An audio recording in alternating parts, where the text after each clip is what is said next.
तो सबसे पहले तो आप ये समझिएगा कि लगभग 10 लाख के आसपास लोग जो वैकेंसीज हमारी कम हुई है उसका इंपैक्ट कट ऑफ पे क्या पड़ सकता है। लगभग 10 लाख के आसपास लोग अप्लाई करते हैं। लास्ट ईयर हमारे पास में जो वैकेंसीज आई थी वो आई थी 2000। तो अब यहां पे अगर आप देखोगे इसका 1% होता है 10,000, तो ये वैल्यू कितनी आ गई 0.6%। इस बार टॉप के 1% में हो तो भी गारंटी नहीं है कि निकलेगा, राइट। लास्ट ईयर जो हमारा कट ऑफ था जनरल कैटेगरी एंड मोर और लेस, इस साल हमारा कट ऑफ कितना रहेगा ताकि 0.6% कैंडिडेट ही क्वालिफाई करेंगे। It will be significantly higher than this.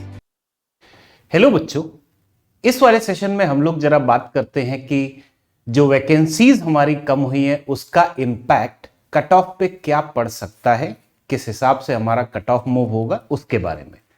तो सबसे पहले तो आप ये समझिएगा कि लगभग 10 लाख के आसपास लोग एग्जाम के लिए अप्लाई करते हैं। एग्जाम का मतलब फॉर एसबीआई पीओ एग्जाम लगभग 10 लाख के आसपास लोग अप्लाई करते हैं। लास्ट ईयर हमारे पास में जो वैकेंसीज आई थी वो आई थी 2000। अब जो फंडा होता है प्री में कितने कैंडिडेट एग्जाम निकालेंगे वो होता है नंबर ऑफ वैकेंसीज का 10 गुना। तो इसका अगर हमने 10 गुना कर दिया तो इसका मतलब है लास्ट ईयर प्री क्वालिफाई करने वाले लोग कितने थे, 20,000 थे आउट ऑफ 10 लाख। 20,000 थे आउट ऑफ 10 लाख। अब अगर मैं इसी में आपसे ये पूछूं कि कितना परसेंटेज लोगों ने क्वालिफाई किया था प्री, परसेंटेज निकाल सकते हो। 10 लाख का 1% बना 10,000, तो ये बना 2%, ठीक है। अब इस साल हमारे पास वैकेंसी आई है 600। इस बार इसका 10 टाइम्स प्री क्वालिफाई करने वाले स्टूडेंट्स की संख्या होगी 6000। वंस अगेन मोर और लेस 10 लाख पे भी लगभग इतने ही कैंडिडेट अप्लाई करेंगे इस बार भी। तो अब यहां पे अगर आप देखोगे इसका 1% होता है 10,000, तो ये वैल्यू कितनी आ गई 0.6%। तो कहने का मतलब यह हुआ कि अगर आप पहले टेस्ट देने वाले सभी कैंडिडेट्स में से टॉप के 2% में थे तो आपका सिलेक्शन हो जा रहा था, मतलब प्री निकल जा रहा था, मेंस के लिए आप पहुंच रहे थे। इस बार टॉप के 1% में हो तो भी गारंटी नहीं है कि निकलेगा, राइट। क्यों? क्योंकि केवल 0.6% कैंडिडेट ही क्वालिफाई करेंगे।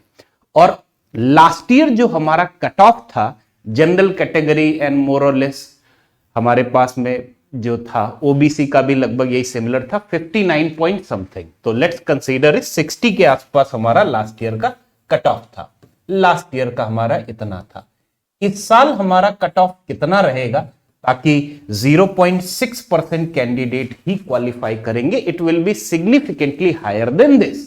सिग्निफिकेंटली हायर का मतलब ये हो गया, आप ये नहीं होगा कि हाँ 100 में से 90 चाहिए, बट आप ये समझ के चलिए कि 70 प्लस तो आपको मार्क्स लाने ही पड़ेंगे प्री एग्जाम में, तभी आपका एग्जाम निकलेगा। और जो सबसे बड़ी जो छटनी होनी है ना, इन 10 लाख लोगों में से सबसे बड़ी जो छटनी होनी है, सबसे ज्यादा जो कैंडिडेट जहां पे रिजेक्ट होंगे या सबसे ज्यादा सबसे टफ जिस स्टेज को निकालना होगा वो होगा प्री एग्जाम में, क्योंकि उसके बाद में तो चीजें रेशियो में चलती रहेंगी।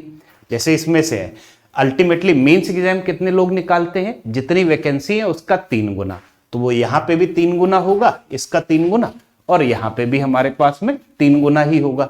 और कहने का मतलब सिंस यहां 10 टाइम्स ऑलरेडी बचे हैं, फिर वैकेंसी का 3 गुना, इसका मतलब है मेंस जितने कैंडिडेट दे रहे हैं उसमें से 30% लोगों का ही मेंस निकलेगा।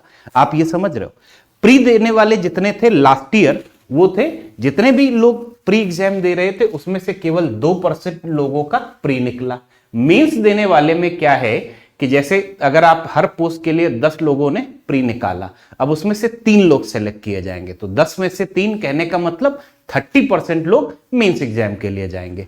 और यहां पे भी वही सेम चीज इस साल भी होगी। तो जो सबसे बड़ी जो छटनी होगी वो होगी, या सबसे ज्यादा जो डिफिकल्ट हमारे पास में एक तरह से कंपटीशन होगा सबसे ज्यादा जहां हाई लेवल का, वो होगा प्री में। तो प्री आपको बहुत ढंग से तैयारी करनी है। आपको ये टारगेट बना के चलना है कि ओवरऑल 70 प्लस क्वेश्चन अटेम्प्ट करके आने हैं, राइट। और सॉरी, 70 प्लस अटेम्प्ट करने से काम नहीं चलेगा, 70 प्लस के ऊपर आपका स्कोर आना चाहिए। और 70 प्लस के आसपास अगर आपका स्कोर लाना है, हम सभी को पता है कि कुछ एक सवाल तो गड़बड़ होते ही हैं। तो तीनों सेक्शन में मिला के आपकी जो अटेम्प्ट्स होनी चाहिए, गुड अटेम्प्ट्स इस बार, वो आप ये समझ के चलिएगा कि अटेम्प्ट्स आपकी 80 के ऊपर होनी चाहिए।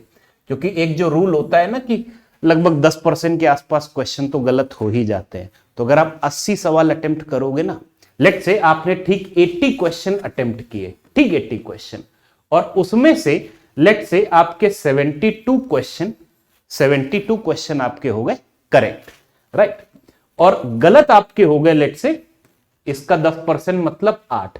तो कोई बताएगा कि स्कोर कितना आएगा? स्कोर कितना आएगा? अरे ज्यादा नहीं, 72 भी नहीं, 70 आ रहा है। कैसे? 72 क्वेश्चंस पे 72 मार्क्स मिले।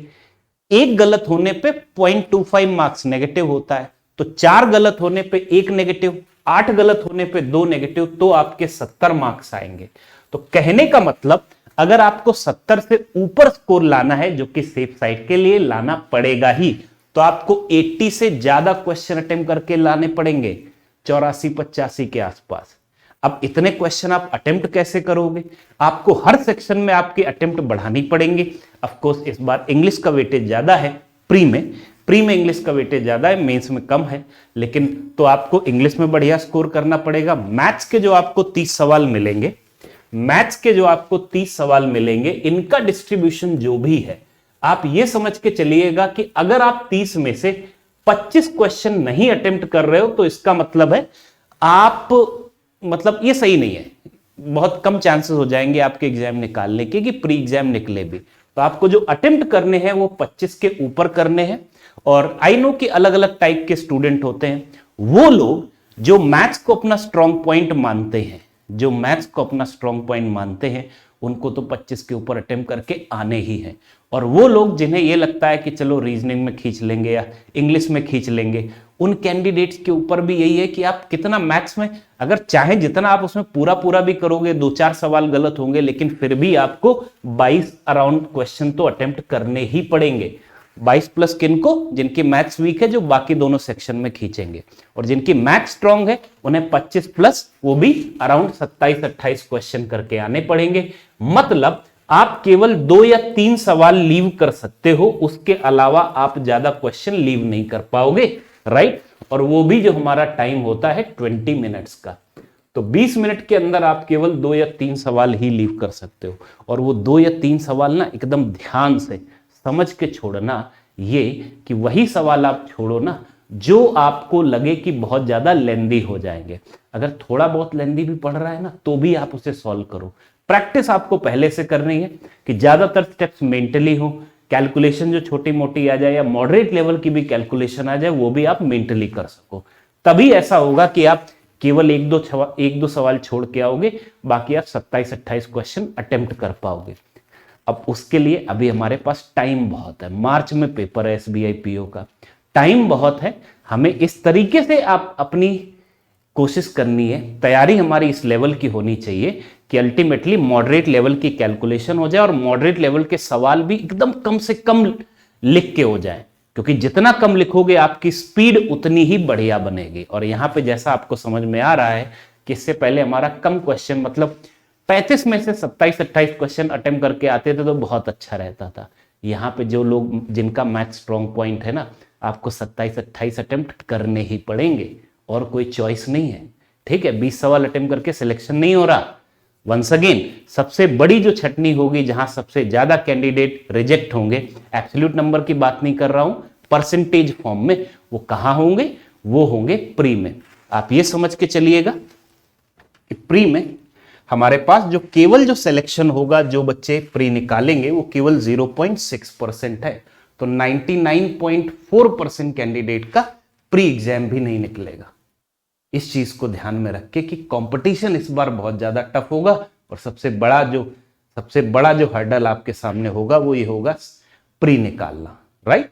तो उस पर मेहनत करनी है। और ऑफ कोर्स उसके लिए बाद में मेंस में लेवल बढ़ेगा, हमारे जो मैथ्स के क्वेश्चन है उनका लेवल बढ़ेगा, DI जो आती है वो एकदम डिफरेंट आएगी, कुछ भी डिफरेंट पूछ सकते हैं। तो we need to be ready for it. उसके लिए आप प्रैक्टिस करते रहिए, जैसे मैं बोलता हूं टाइम बाउंड प्रैक्टिस करते रहिए, अपना नोट्स का रिवीजन करते रहिए, हर टाइप के क्वेश्चंस आप देखते रहिए, उनकी क्या अप्रोच है वो सब देखते रहिए, और साथ में मॉक टेस्ट भी देने हैं, राइट। मॉक टेस्ट देनी है, प्रॉपर एनालिसिस करनी है, उसके ऊपर मैंने प्रॉपर वीडियो भी बनाया हुआ है, वो आपको पिछले वीडियोस में मिल जाएगा, राइट। इस तरह से जुट के करना है। और अगर आपको एक बार एक सिस्टमैटिक वे में तैयारी करनी है तो आप SBI clerk and SBI PO का हमारा एक कंबाइंड बैच है, टारगेट बैच, इस बैच को आप ज्वाइन कर सकते हैं। करियरविल ऐप पे आपको ये बैच मिल जाएगा। ये बैच आपको कहां मिलेगा? ये बैच आपको मिलेगा हमारे करियरविल ऐप पे। यस, और इस बैच में अब वीओडी भी ऐड हो चुका है। इस बैच में वीओडी भी ऐड हो चुका है, तो this is live plus VOD. तो लाइव क्लासेस प्लस हमारे पिछले कंप्लीटेड बैच की सारी वीडियो क्लासेस अवेलेबल हैं। तो अगर आप चाहो कि लेट्स से कि आप चाहो कि स्टार्टिंग से चलो मींस लेवल की डीआई की प्रैक्टिस कर लेते हैं, या लेट्स से प्रोबेबिलिटी पढ़ लेते हैं, परमुटेशन कॉम्बिनेशन पढ़ लेते हैं, और क्योंकि बैच में लाइव क्लास में एक एक टॉपिक करते हुए चलेंगे तो उसमें भी टाइम लगेगा उन चैप्टर तक पहुंचने में, बट वीओडी के माध्यम से आप आगे वाले चैप्टर भी पहले से ही पढ़ सकते हैं। ठीक है, और करेंटली इसमें डिस्काउंट चल रहा है, 2 तारीख तक इसमें डिस्काउंट है। जो फीस पड़ेगी वो केवल आपकी होगी 1599, राइट। इस तरह से आप इस बैच के माध्यम से कंप्लीट तैयारी कर सकते हैं। और कीप इन माइंड, जो सबसे बड़ी हर्डल होगी, जहां सबसे बड़ा कंपटीशन आपको फेस करना पड़ेगा, वो है प्री एग्जाम। 99.4% कैंडिडेट का प्री एग्जाम नहीं निकलेगा, राइट। हमें वैसे देख के लगता नहीं है कि 98 और 99.4 में क्या ही फर्क होगा, लेकिन मार्क्स में बहुत बड़ा फर्क होता है, राइट। मैं हर साल कैट देता हूं, मुझे पता है 98 परसेंटाइल और 99.4 परसेंटाइल के बीच में बहुत फर्क होता है मार्क्स में। तो जो 60 नंबर या 59 पॉइंट समथिंग पे जो लास्ट ईयर जो कट ऑफ बन रहा था, उससे काम नहीं चलेगा। आपके 65 नंबर आएंगे, हो सकता है 70 नंबर आने पे भी प्री एग्जाम ना निकले। तभी हमारा टारगेट ये है कि हमारी जो अटेम्प्ट होनी चाहिए वो 80 के ऊपर होनी चाहिए। 84-85 क्वेश्चन अटेम्प्ट करके आओगे, दैट इज गुड। उसके नीचे है तो फिर जैसे 80 प्लस है लेकिन 85 से नीचे तो थोड़ा सा डाइसी है, राइट, कुछ भी हो सकता है। और अगर आप 80 से नीचे है फिर तो बहुत लेस चांसेस हैं एग्जाम निकलने के, समझ लेना। तो सिंस अभी हमारे पास प्रॉपर समय है, लगभग 2-2.5 महीने का तो समय है ही, तो इंप्रूव किया जा सकता है। एक तो कंसेप्ट और टेक्निक के माध्यम से, और दूसरा है हमारा टेस्ट देने का तरीका भी इंप्रूव किया जा सकता है, राइट। ठीक है, तो इस तरीके से आपको जुटना है, करते रहना है। ओके, चलिए फिर करते रहिए पढ़ाई। All the best.